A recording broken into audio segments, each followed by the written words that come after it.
वालेकुम सलाम। काशिम इतने ना सड़क बनती सी, इस वजह तो रश सेगा। हाले असीं लिथे नहीं गए अड्डे च। असीं जो लिथदे हैं फिर तेरी गल करवाने बस उदा गड्डी इत्थे इत्थों लिथी है मोटरवे तो काफ़ी देर दी।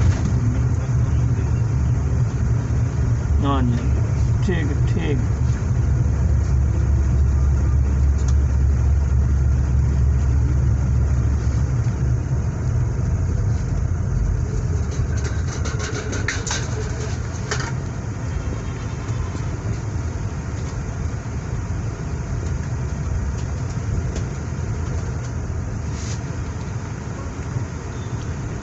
अल्लाह माफ़ फरमाए यार बस असल वक्त आ जिथे किसी का आ जाए। बिल्कुल बच्चे वो किन्ने असलम